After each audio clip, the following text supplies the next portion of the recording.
Please stand.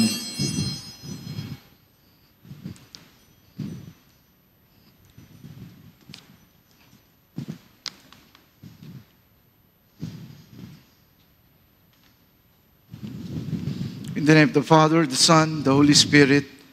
Amen. Hallelujah. Christ is risen. The Lord is risen indeed.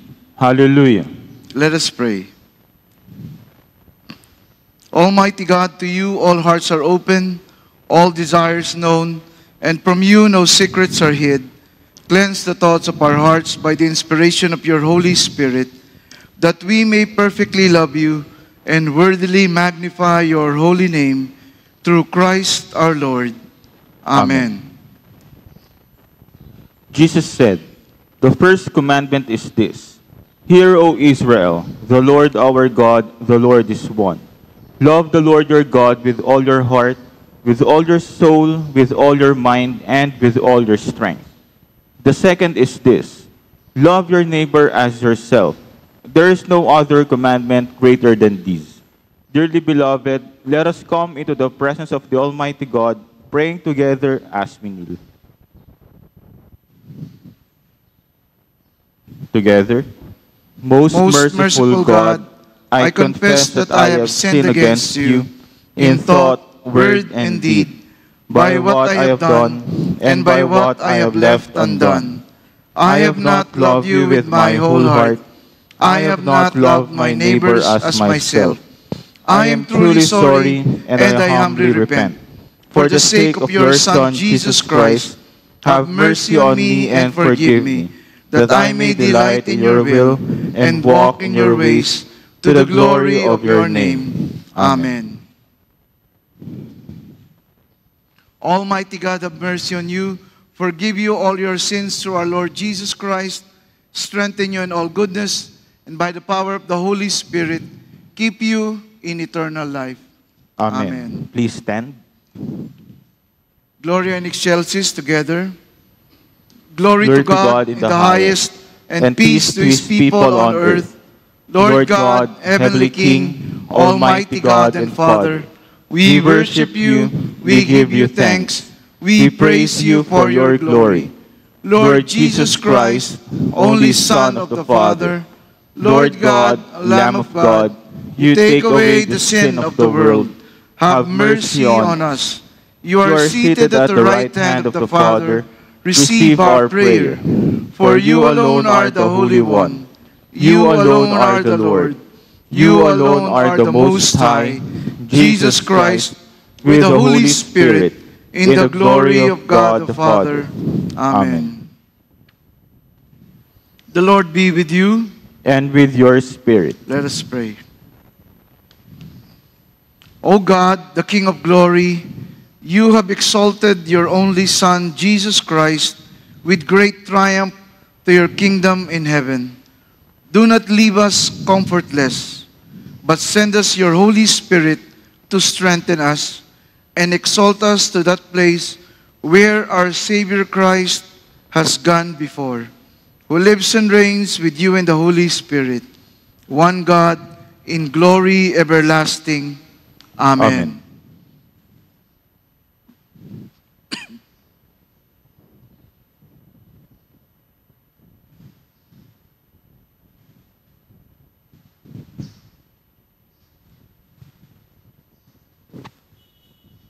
Please be seated. A proclamation of the Word of God from the book of the prophet Isaiah, chapter 4, beginning at verse 2.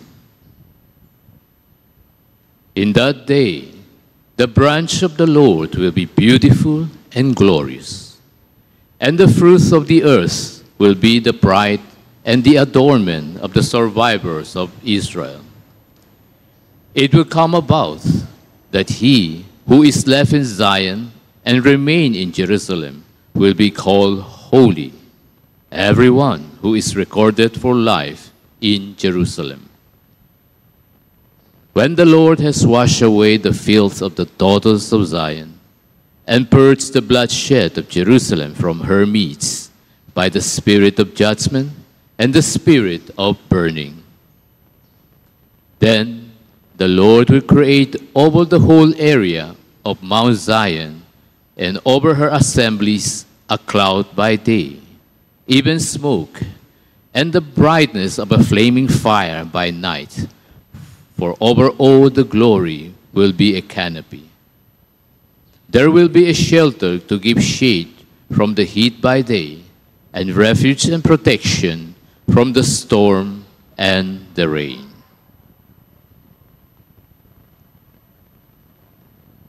The word of the Lord.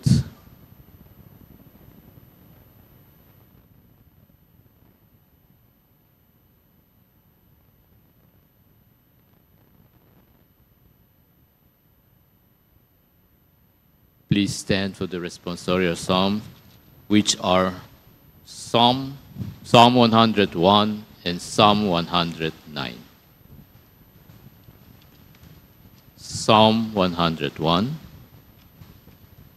I will sing of the loving kindness and justice. To you, O Lord, I will sing praises.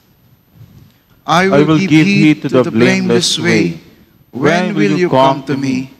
I will walk within my house in the integrity of my heart. I will set no worthless thing before my eyes. I hate the work of those who fall away. It shall not fasten its grips on me. A perverse heart shall depart from me. I will know no evil. Whoever secretly slanders his neighbor, him I will destroy. No one who has a haughty look and an arrogant heart will I endure. My eyes shall be upon the faithful of the land, that they may dwell with me. He who walks in a blameless way is the one who will minister to me. He who practices deceit shall not dwell within my house. He who speaks falsehood shall not maintain his position before me. Every morning I will destroy all the wicked of the land, so as to cut off from the city of the Lord all those who do iniquity. Psalm 109. O God of my praise, do not be silent. For they have opened the wicked and deceitful mouth against me. They have spoken against me with a lying tongue. They have also surrounded me with words of hatred and fought against me without cause. In return for my love, they act as my accusers, but I am in prayers. Thus they have repaid me evil for good and hatred for my love. Appoint a wicked man over him, and let an accuser stand at his right hand. When he is judged, let him come forth guilty, and let his prayer become sin. Let his days be few. Let another take his office. Let his children be fatherless, and his wife a widow. Let his children wander about and beg, and let them seek sustenance far from their ruined homes. Let the creditor seize all that he has, and let strangers plunder the product of his labor. Let there be none to extend loving kindness to him, nor any to be gracious to his fatherless children. Let his posterity be cut off. In a following generation, let their name be blotted out. Let the iniquity of his fathers be remembered before the Lord, and do not let the sin of his mother be blotted out. Let them be before the Lord continually, that he may cut off their memory from the earth. Because he did not remember to show loving kindness, but persecuted the afflicted and needy man, and the despondent in heart, to put them to death. He also loved cursing, so it came to him, and he did not delight in blessing, so it was far from him. But he clothed himself with cursing as with his garment, and it entered into his body like water, and like oil into his bones. Let it be to him as a garment with which he covered himself, and for a belt with which he constantly girds himself. Let this be the reward of my accusers from the Lord, and of those who speak evil against my soul. But you, O God, the Lord, deal kindly with me for your name's sake. Because your loving kindness is good, deliver me. For I am afflicted and needy, and my heart is wounded within me. I am passing like a shadow when it lengthens. I am shaken off like the locusts. My knees are weak from fasting, and my flesh has grown lean without fatness. I also have become a reproach to them. When they see me, they wag their head. Help me, O Lord my God. Save me according to your loving kindness. And let them know that this is your hand. You, Lord, have done it. Let them curse, but you bless. When they arise, they shall be ashamed, but your servant shall be glad. Let my accusers be clothed with dishonor, and let them cover themselves with their own shame as with a robe.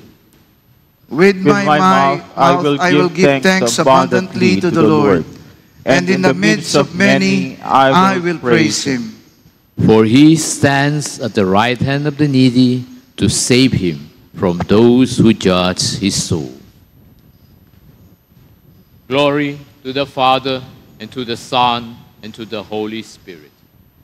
As it was in the beginning, is now, and will be forever. Amen. Please be seated. A proclamation of the Word of God from the letter of St. Paul to the Ephesians, chapter 4, beginning at verse 1. Therefore I, the prisoner of the Lord, implore you to walk in a manner worthy of the calling with which you have been called, with all humility and gentleness, with patience, showing tolerance for one another in love, being diligent to preserve the unity of the Spirit in the bond of peace. There is one body and one Spirit, just as also you were called in one hope of your calling. One Lord, one faith, one baptism, one God and Father of all, who is over all and through all and in all. But to each one of us, grace was given according to the measure of Christ's gift. Therefore it says, when he ascended on high, he led captive a host of captives, and he gave gifts to men. Now this expression, he ascended, what does it mean, except that he also has descended into the lower parts of the earth? He who descended is himself also he who ascended far above the heavens, so that he might fill all things.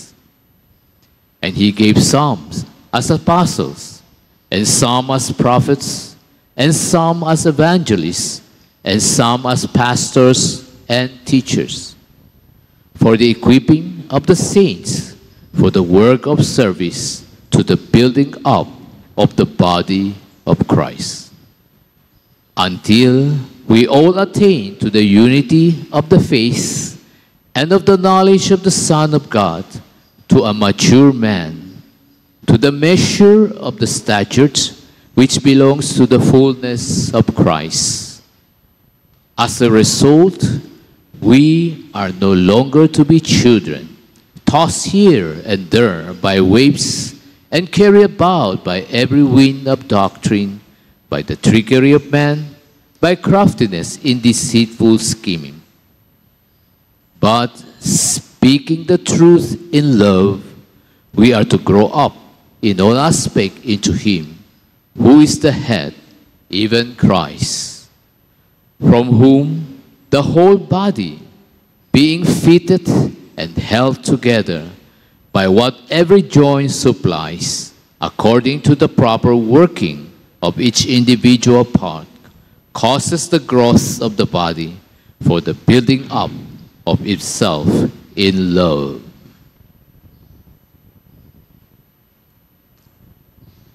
The word of the Lord. Thanks be to God.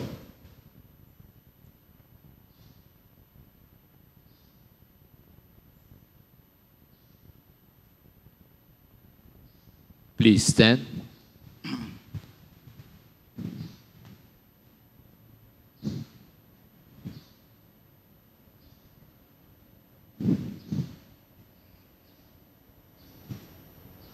The Lord be with you. And with your spirit. May the Lord be on our minds, on our lips, and on our hearts as we hear His holy gospel. The holy gospel of our Lord Jesus Christ according to St. Matthew, chapter 8. Glory to you, Lord Christ.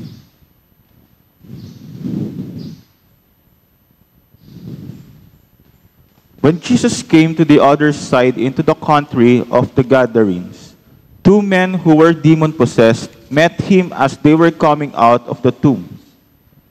They were so extremely violent that no one could pass by that way. And they cried out, saying, "What business do we have with each other, Son of God? Have you come here to torment us before the time?" Now there was a herd of many swine feeding at a distance from them.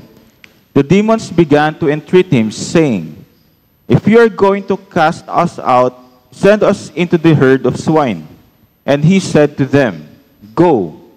And they came out and went to the swine. And the whole herd rushed down the steep bank into the sea and perished in the waters. The herdsmen ran away and went to the city and reported everything, including what had happened to the demoniacs. And behold, the whole city came out to meet Jesus. And when they saw him, they implored him to leave their region. The Gospel of the Lord. Praise to you, Lord Christ.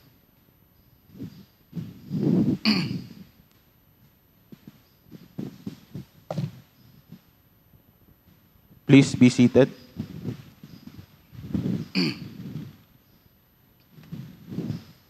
Isang mapagpalang araw sa inyo lahat. Kahapon, meron akong kausap na isang lay leader ng isang simbahan. Our Lady of Sorrow. Doon siya nagsisilbi. At pinag-uusapan namin tungkol sa mga karanasan namin tungkol sa masasamang espiritu, mga gawa ng demonyo. So sinasabi niya na may mga karanasan siya na minsan habang nagbibigay siya ng katawan ni Kristo dahil may sakit, nasa bahay sila, bagamat malaki yung bahay, sabi niya, madilim, malungkot, mabigat yung kapaligiran ng kwarto. At minsan isusubo niya na lang yung katawan ni Kristo. Minsan may makikita siyang mga anino sa gilid ng kwarto. Sabi ko naman ako, wala naman akong ganyang karanasan, pero may mga taong humihiling o nagre-request na magpabasbas ng bahay. Sabi, "Father, pabasbasan, pwede bang magpabless ng bahay kasi may mga nararamdaman kami." Sabi ko, "Sige, pupuntahan ko po kayo." So, sabi, "Sa Pilderas 2. O sige, alam ko yan. Kasi minsan pag naglalakad kami, lalo na pag aakyat sa hagdan, parang may humahawak sa mga paa namin." Di pinuntahan ko na. At nakita ko yung lugar. Pinasok ko yung iskinita. Yung iskinita, eksakto lang yung balikat ko. At pag pinasok mo yon, kahit tanghaling tapat, pag nasa gitna ka na, hindi mo na makikita yung araw. Sa sobrang dilim. At sa sobrang tabi-tabi yung bahay. At minsan may mga tumutulo pa. Di mo alam kung tanghaling tapat may tumutulo, di mo alam kung saan galing. At di binasbasan ko yung bahay. At ipinaalala ko rin doon sa may bahay na patuloy na manalangin, magtiwala sa Diyos, at magpasalamat sa Diyos, at lagay nyo ng ilaw yung daanan nyo. Kasi madilim, hindi nyo nakikita yung dinadaanan nyo, kasi baka yung nararamdaman yung umahawak, daga. Kasi ang dami ko nakitang daga Madami ako nasalubong na daga. Hindi ko sinasabing, hindi totoo yung sinasabi nila. Pero kasi, kahit na tao ang makasalubong mo, sa dilim ng lugar, magugulat ka, nakakalain mo, ibang nila lang yung nasalubong mo. Hindi natin maisasantabi yung katotohanan na to, na totoo ang mga demonyo, masasamang espiritu. Pero ang nais kong tingnan natin sa mabuting balita natin, ay ang malungkot na katotohanan na matapos sabihin ng mga pastol kung ano yung nangyari sa mga baboy nila, na sinapian ng espiritu, masamang espiritu, tumakbo sa lawa, nalunod, namatay lahat. Ang buong bayan ay nagpuntahan kay Jesus at sinabing, umalis ka sa lugar namin. Yun yung nakakalungkot. Dahil hindi nila nakita kung sino si Jesus. Na siya ang anak ng Diyos, siya ang tagapagpala, siya ang gumagawa ng mga himala. Hindi nga nila nakita o tinanong, kamusta na yung mga sinapian? Yung tao na sinapian ng demonyo. Ang mahalaga sa kanila, nawalan sila ng negosyo. Lugi. Dahil namatay lahat ng baboy nila. At sa buhay natin, ito yung isa sa mga malungkot na katotohanan. May mga bagay tayong hindi nakikita sa buhay natin. May mga mahalagang bagay tayo na dapat makita, pero hindi natin nakikita. Sinabi ni Santo Tomas, iuugnay ko lang sa ascension dahil napakahalaga ng ascension o muling pag-akyat ni Jesus sa langit. Sinabi niya na pag hindi mo natin nakita ang kahalagahan ng muling pag-akyat ni Jesus sa kalangitan, hindi natin mauunawaan ng lubos ang mga sakramento. Ano ba ang kahalagahan ng pag-akyat ni Jesus sa kalangitan? Ascension. Ito ang dahilan kung bakit ang misang inaalay natin ay nagiging sakripisyo at naging kaaya-aya sa Diyos. Yun ang dahilan. Dahil ang sakripisyo na ginawa niya nung Huwebes ng gabi sa huling hapunan, inalay niya, itong aking katawan, itong aking dugo. Yung sakripisyo na inalay niya nung Biyernes Santo sa krus ng Kalbaryo, na siya ay naghirap sa krus, namatay, iniakyat niya sa langit, iniakyat niya kasama ang kanyang katawang tao, at inialay niya, ginawang sakripisyo sa Diyos Ama, at ito na simula nito ay ang sakripisyo na inaalay natin sa misa. Hindi ibig sabihin na pag nagsakripisyo si Jesus, paghihirap. Sa krus ng Kalbaryo may paghihirap siya.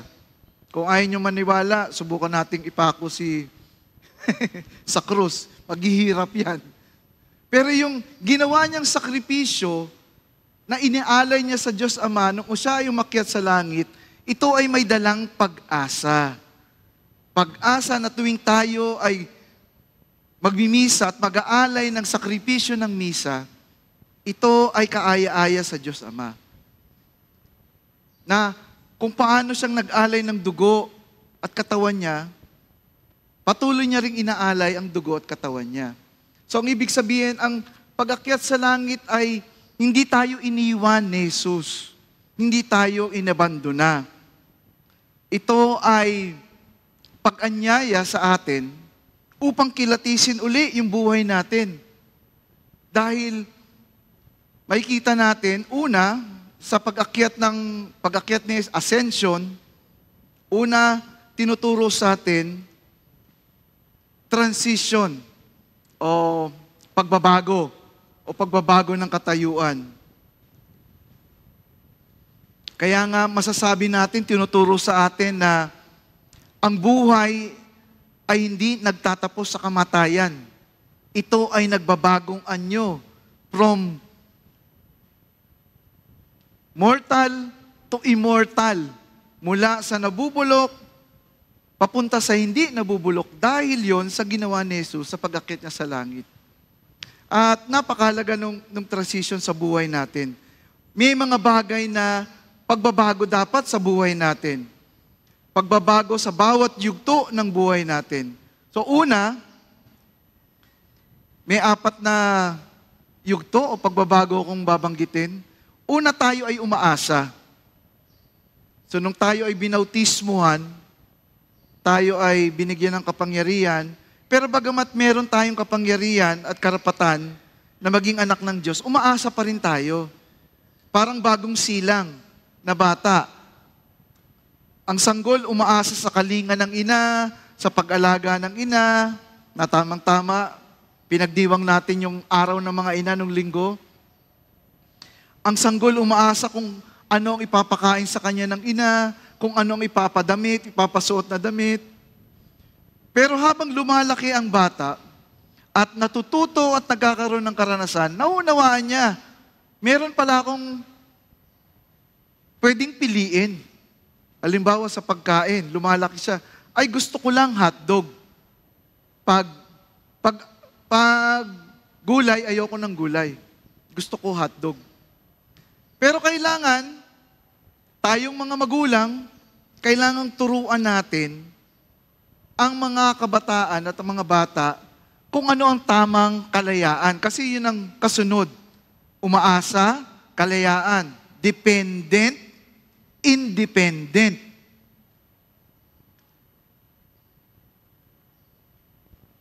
Dahil ayaw na ayaw ng kabataan na pinagsasabihan sila, umuwi ka ng maaga, uuwi yan ng gabi, hating gabi, o uuwi ng umaga. Huwag kang makipagbarkada, lalong sasama sa barkada. Ayaw na ayaw silang pinagsasabihan na para bang sila ay dinidiktahan. Pero ang tinuturo lang naman ng mga magulang ay ang tamang kalayaan.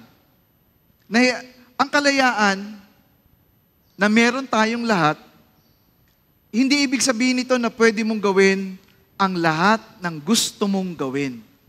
Ang kalayaan, ang tamang kalayaan ay ginagawa mo kung ano ang tamang gawin. Halimbawa sa pagkain, tayo ay may mga bunganga. Hindi dahil tayo may bunganga, pwede natin kainin lahat ng pagkain. May mga pagkain na bawal natin kainin. Yung mga taga-media, may diabetes. Bawal kumain ng matamis. Hindi dahil may kalayaan kang kumain, kakain ka ng matamis, lalo na pag libre. Yung isang araw, nasa kainan ako, libre, buffet. Hindi dahil libre yung lechon, kakainin mo lahat. Hindi dahil libre yung crispy pata, kakainin mo kahit na bawal sa'yo. Hindi dahil meron kang labi at nakakapagsalita ka, may laya kang sabihin kung ano yung gusto mong sabihin. Hindi. May laya kang sabihin kung ano yung nararapat mong sabihin. Hindi ibig sabihin pwede kang magsalita ng masama. Hindi ibig sabihin pwede kang basta-basta na lang magmura. Hindi dahil may mga mata tayo at may laya tayong tumingin, titingnan natin ang lahat ng gusto nating tingnan. Hindi. Tingnan natin kung ano yung dapat nating tingnan. Hindi dahil may mga paa tayo, pupunta tayo sa mga lugar kung saan natin gustong pumunta. Hindi. Puntahan natin kung ano yung dapat nating puntahan. O, dapat ang kalayaan natin ay dalhin tayo sa lugar ng ating pangarap o sa lugar ng Diyos na pinangako sa atin. Yun ang kalayaan. At dapat ituro natin. Minsan hindi natatapos o akala natin, pag naituro na natin yung kalayaan sa mga bata, tapos na yung obligasyon natin at responsibilidad. Hindi doon natatapos. Minsan nga kulang yung itinuturo natin eh. Minsan tinuturo natin, anak, maging malakas ka. Huwag mong ituro lang na maging malakas. Ituro natin kung para saan niya gagamitin yung kanyang lakas. Itinuturo natin na umangat sa buhay, yumaman. Anak, paglaki mo, magsumikap ka para yumaman ka. Pero ituro rin natin, higit sa lahat, kung saan mo gagamitin yung yaman mo. Kaya yung iba, hindi alam kung saan gagamitin yung yaman. Ituro mo, wag mo lang ituro na lumigaya. Nak, sana lumigaya ka. Pero ituro mo rin na lumigaya siya sa gitna ng mga pagsubok at pagkukulang sa buhay niya. So minsan kulang kasing natuturo natin. At akala rin nung anak na sapat na yung kalayaan, may laya na ako, kaya ko nang tumayo sa aking sariling paa, babay na. Independent na ako. Hindi yun ang ibig sabihin ng independent. Bagamat independent, ibig sabihin, kaya mong tumayo sa sarili mong paa, kaya mong palakasin ang sarili mo nang hindi umaasa, pero patuloy yung relasyon mo.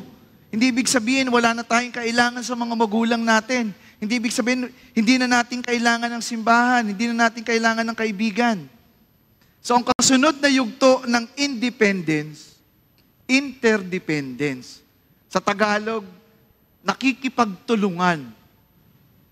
So, ikaw dati ay umaasa, nagkaroon ka ng kalayaan gumawa ng tama, ngayon, interdependence, nakikipagtulungan. Sabi ni Stephen Colby, ang tawag niya synergy. Sabi niya, 1 + 1 = 3.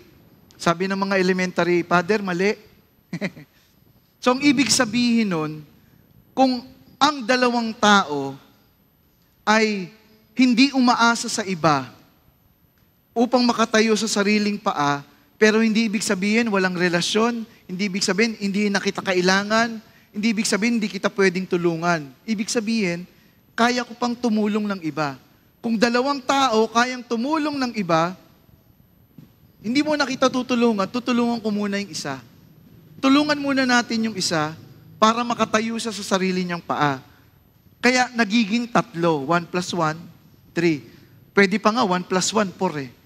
Kasi kaya mong tumayo sa sarili mong paa, kaya kong tumayo sa sarili kong paa, nang hindi umaasa, pero may relasyon tayo, kailangan pa rin kita, kailangan natin ng Diyos, tulungan natin yung isa, tulungan mo yung isa.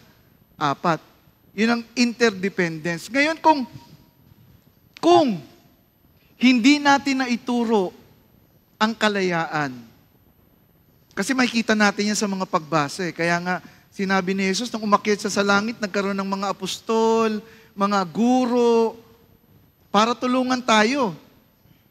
Kung hindi natin natutunan ang kalayaan, tayo ay magiging codependent. Ngayon ko nga lang narinig yun eh. So, ang ibig sabihin ng codependent, walang Tagalog. Hanap ako ng translation. Sabi niya, labis na umaasa sa isang tao. Umaasa. May mga kabataan tayong ganyan, na hindi kayang mabuhay nang wala ang nanay at tatay. Hindi kayang maglaba. Hindi kayang magluto, hindi kayang maglinis ng bahay, hindi kayang mamalansya. Pati diaper ng anak, inaasa. Pati gatas ng baby, Nay, wala nang gatas ang anak ko. Codependent. Pati kaligayahan, inaasa sa iba.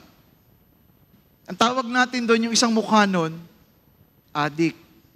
Addiction. Bakit mo inaasa ang kaligayahan mo sa bisyo? Pero minsan, inaasa natin ang kaligayahan natin sa sasabihin ng tao. Bakit tayo nagsiserve? Bakit tayo nagmi-minister? Dahil lang ba sa sasabihin ng tao? Pwede nating baliktarin. Tayo ba ay lumulungkot kung walang sasabihin ng tao? Kung pinupulaan tayo? So, ang isang salitang kanto na pwede natin gamitin sa codependent, parasite. O kaya linta. Walang ambag. Na may trabaho nga, o kaya mo nga tumayo sa sarili mong paa, may trabaho ka, sumusweldo ka ng malaki. Pero pagdating sa bahay, wala kang ambag. Kahit pambayad ng wifi, hindi tayo makaabot sa Nay, pambayad ng wifi. Nay, pambayad ng kuryente. O kaya, Nay, pandagdag sa grocery. Na kung titingnan naman natin, kapiranggot lang naman yon na mababawas sa sweldo mo. Pero ipinagkakait, codependent. May trabaho ka na, inaasa mo pa rin sa magulang mo, yung kakainin mo. May trabaho ka na, inaasa mo pa rin yung mga labahin mo. May pamilya ka ng sarili, inaasa mo pa rin sa magulang mo, yung diaper at gatas mo. So, kilatisin natin ang buhay natin. Anong yugto na tayo ng buhay natin? Tayo ba ay dependent, independent, interdependent, o codependent tayo? At tandaan natin na ascension, ang pag-akyat sa langit ni Jesus, ito ay imbitasyon para kilatisin ang buhay natin at pagbitaw. Hindi nangangahulugan na hindi na natin aasahan si Jesus. Pero kaya siya umakyat sa langit para bitawan tayo, para tayo ay maging mas malakas, na umasa rin sa sarili nating desisyon na palakasin yung sarili natin. Pero kailangan pa rin nating maunawaan, ang Diyos ang nagpapabanal sa atin. Nakalagay sa ikalawang pagbasa at unang pagbasa. Siya ang nagpapabanal. Siya ang nagpapalakas.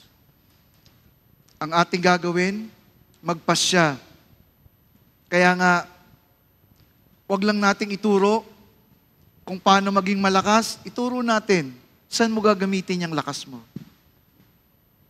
At patuloy na manalig. Nawa, makita natin ang mga bagay na dapat nating makita ukol sa Panginoon.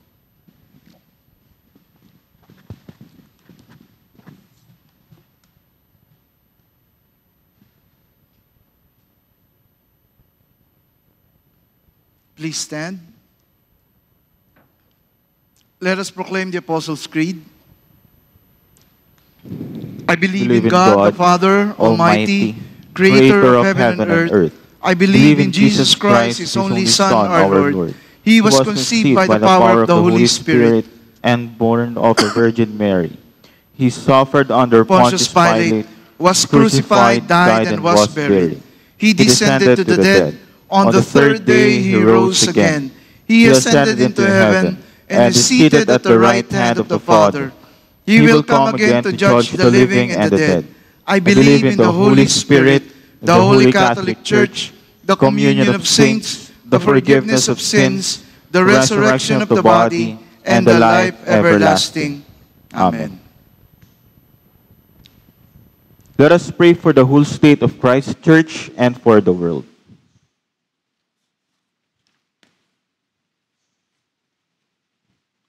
Almighty Father, we lift before you your holy Catholic Church. That you would lead us in truth, baptize us in love, and unite us in spirit. We pray for her leaders, especially Bishop Craig and Bishop Ariel. That they may with one voice minister your life to your people and the world. We lift before you the people of this community, this nation, and the world. That we may honor one another and serve the common good. We pray for our governmental leaders, especially President Marcos. That you would lead them in the ways of justice and peace. We lift before you all who suffer in body, mind, or spirit. That you would send your comfort and grace upon them.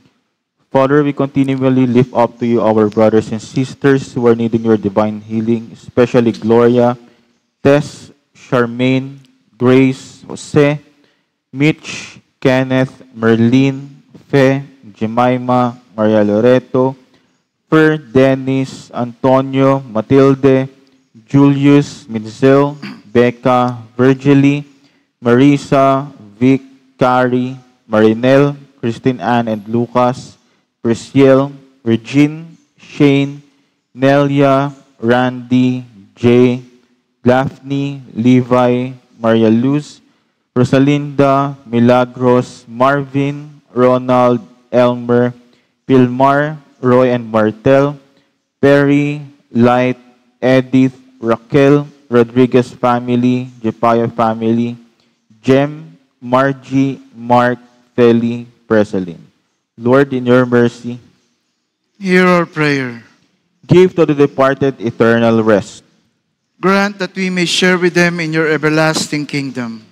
Let us lift up to God the corporate petition. Altogether, Almighty God and King, our dwelling place in all generations, owner of the earth and all it contains, grant unto us our allotted inheritance, we pray, and the grace to build upon it facilities in which your people, being restored in your image and ever growing in love for you, might become a habitation of your presence and ministers of your life, to the glory of Jesus Christ our Lord, who lives and reigns together with you and the Holy Spirit, one God, now and forever. Amen. Highly exalted God, hear us as we ask these things, that we may have what we request according to your will. For the sake of Jesus Christ our Lord. Amen. The peace of the Lord be always with you. And with your spirit. Let us offer one another sign of God's peace. Peace be with you. Peace. Peace. Peace.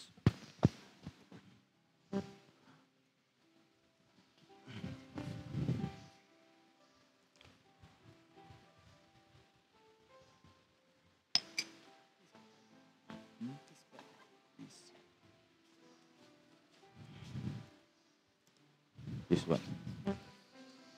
Let us offer to God the fruits of our labor.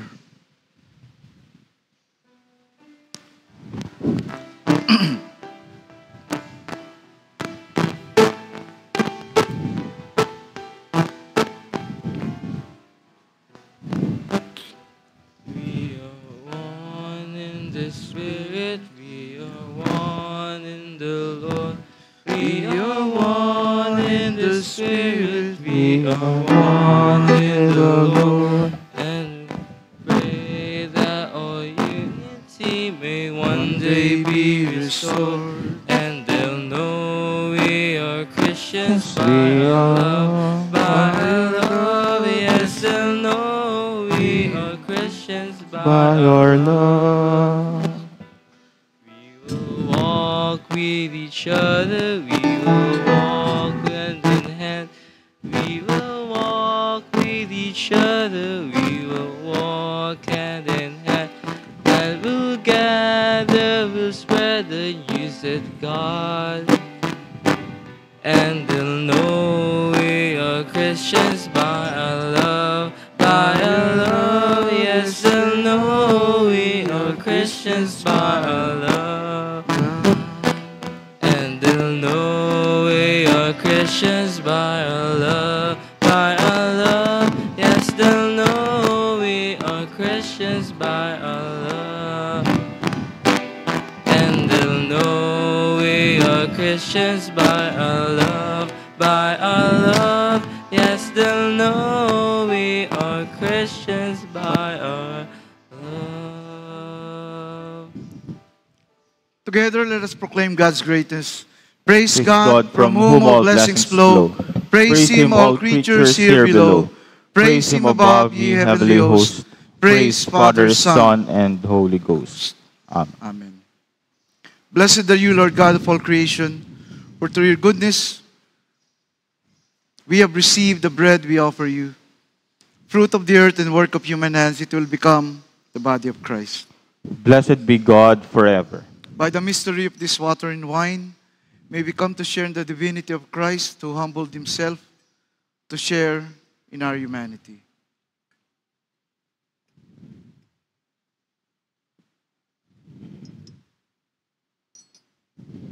Blessed are you, Lord God of all creation, for through your goodness we have received the wine we offer you, fruit of the vine and work of human hands. It will become the blood of Christ. Blessed be God forever. Blessed are you, Lord God of all creation, for through your goodness we bring these offerings before you. They will be used in your church for the work you have set before us and the furthering of your kingdom.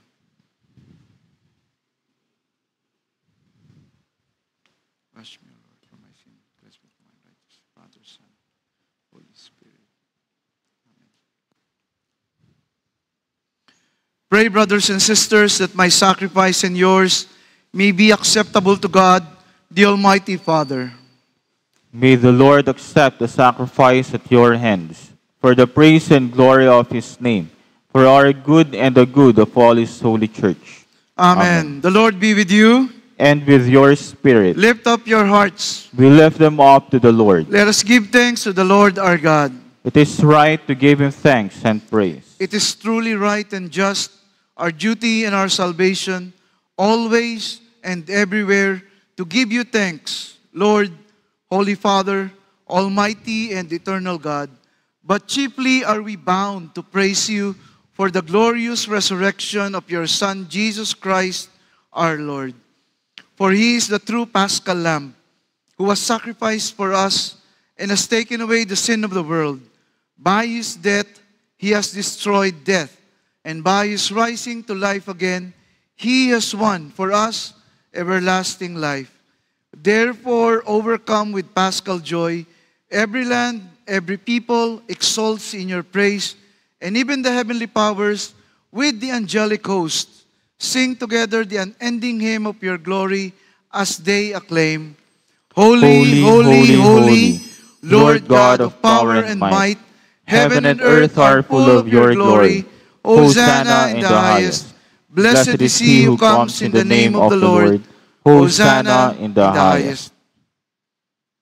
We give thanks to you, O God, for the goodness and love which you have made known to us in creation, in the calling of Israel to be your people, in your word spoken through the prophets, and above all, in the word made flesh, Jesus your Son.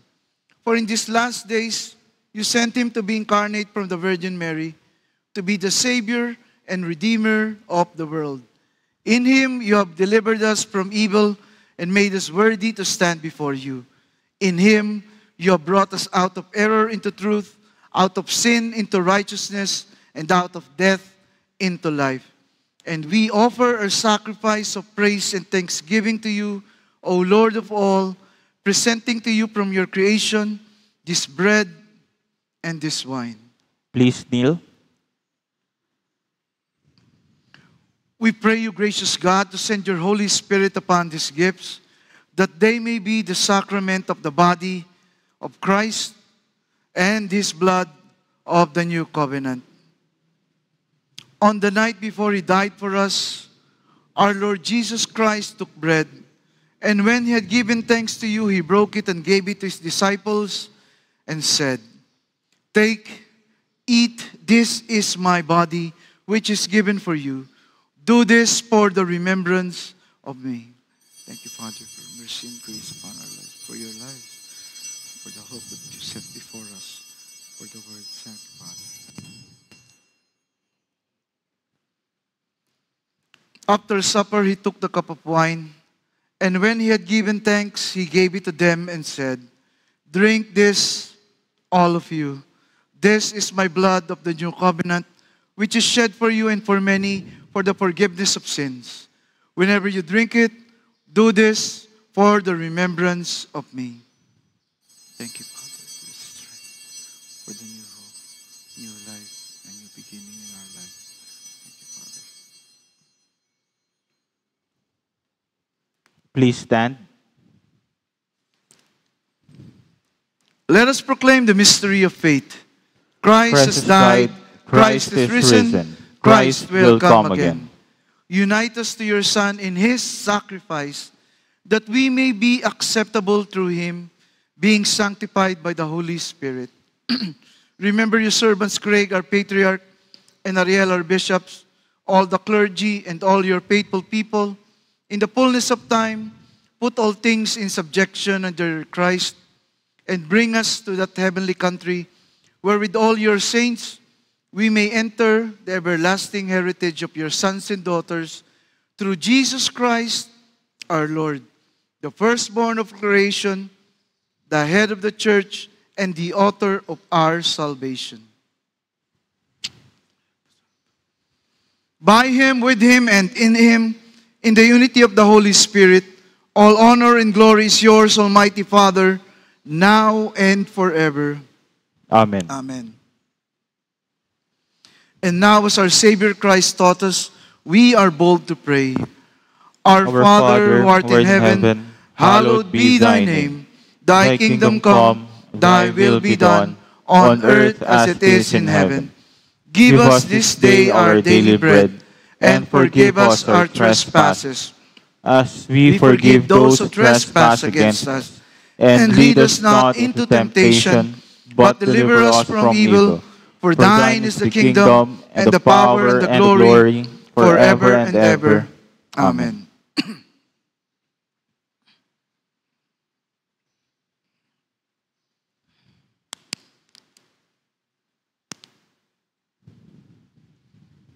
Hallelujah, Christ our Passover is sacrificed for us. Therefore, let us keep the feast. Hallelujah.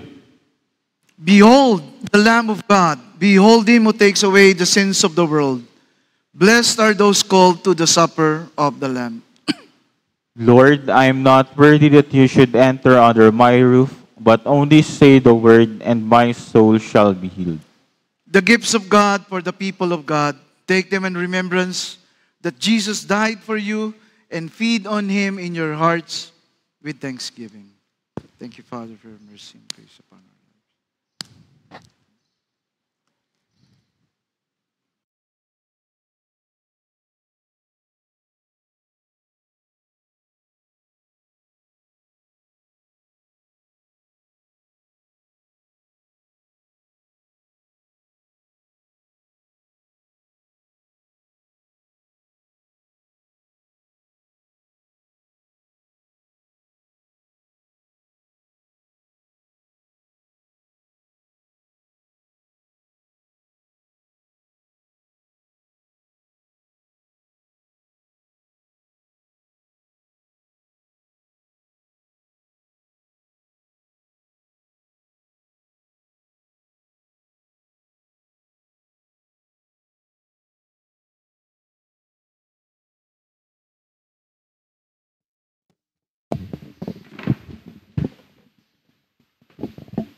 ascension o muling pag-akyat ni Jesus sa kalangitan, binibigyan tayo ng pagkakataon na makibahagi sa kanyang kabanalan.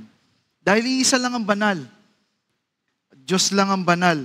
Tayo ay pinababanal niya upang makibahagi sa kabanalan niya. Ang muling pag-akyat ni Jesus sa langit, nakikibahagi tayo sa kanyang sakripisyo sa misa.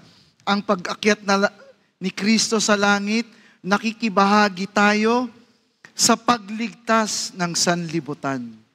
Kaya napakahalaga na maunawaan natin ang muling pag-akyat sa langit.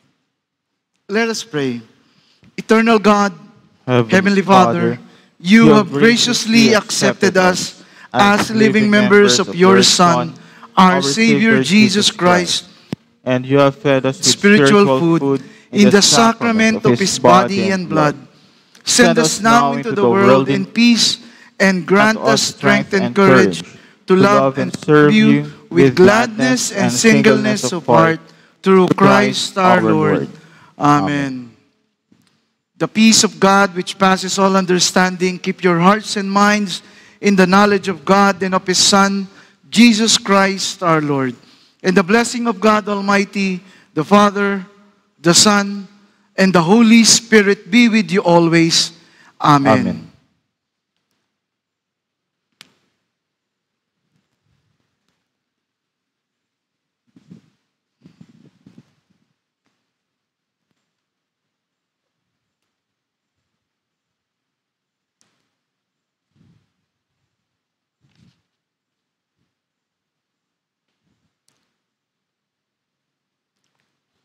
Go and announce the gospel of the Lord.